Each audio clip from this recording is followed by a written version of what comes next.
नमस्ते मित्रों। आज मैं आपको एक ऐसी कहानी सुनाने जा रहा हूं जो हमें ये सिखाती है कि दृढ़ संकल्प और अटूट विश्वास से कुछ भी असंभव नहीं है। ये कहानी है ध्रुव तारे की, जिसका नाम सुनते ही हमें उत्तर दिशा का ज्ञान होता है। ये कहानी एक छोटे से बालक की है जिसकी तपस्या ने उसे ब्रह्मांड में एक अमर स्थान दिलाया।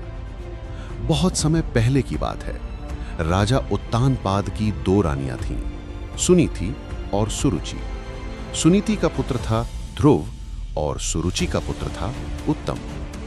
राजा अपनी दूसरी रानी सुरुचि से अधिक प्रेम करते थे। एक दिन ध्रुव अपने पिता की गोद में बैठने की इच्छा से उनके पास गया, जहां राजा सुरुचि और उनके पुत्र उत्तम के साथ बैठे थे। जैसे ही ध्रुव अपने पिता की गोद में चढ़ने लगा, सुरुचि ने उसे रोक दिया और अपमानित करते हुए कहा, तुम्हें राजा की गोद में बैठने का अधिकार नहीं है। तुम मेरी कोख से नहीं, सुनीति की कोख से जन्मे हो। यदि तुम इस स्थान को पाना चाहते हो तो भगवान नारायण की आराधना करो और अगले जन्म में मेरे पुत्र बनकर आओ।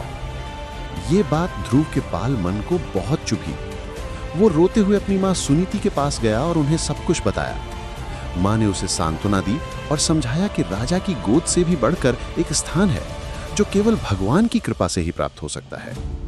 मां के इन शब्दों ने ध्रुव के मन में एक दृढ़ निश्चय जगाया। वो भगवान विष्णु को प्रसन्न करके सबसे ऊंचा स्थान पाने के लिए घर छोड़कर वन की ओर चल पड़ा। वन में ध्रुव को नारद मुनि मिले। नारद मुनि ने ध्रुव के छोटे से शरीर और विशाल संकल्प को देखकर आश्चर्यचकित हो गए। उन्होंने ध्रुव को समझाया कि यह मार्ग बहुत कठिन है, पर जब उन्होंने ध्रुव का अडिग निश्चय देखा तो वे प्रसन्न हुए। नारद मुनि ने ध्रुव को ओम नमो भगवते वासुदेवाय मंत्र का जाप करने का उपदेश दिया और उसे भगवान विष्णु की आराधना का सही मार्ग बताया। ध्रुव ने यमुना नदी के तट पर गहन तपस्या शुरू की।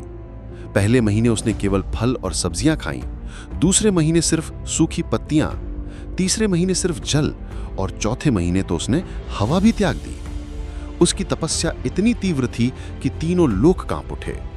ध्रुव के अडिग ध्यान और निष्ठा से प्रसन्न होकर भगवान विष्णु स्वयं उसके सामने प्रकट हुए।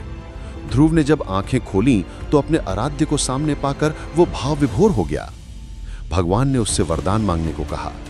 ध्रुव ने कहा, हे प्रभु, मुझे एक ऐसा स्थान दीजिए जहां से मुझे कोई हटा ना सके। भगवान विष्णु ने मुस्कुराते हुए ध्रुव को आशीर्वाद दिया, हे ध्रुव, तुम्हारी अटूट भक्ति और तपस्या से मैं बहुत प्रसन्न हूं।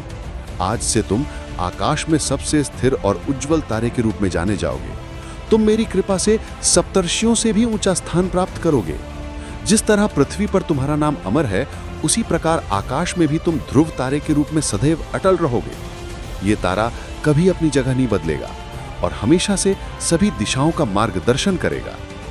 और इस तरह एक छोटे से बालक की लगन और निष्ठा ने उसे हमेशा के लिए एक अमर पहचान दी।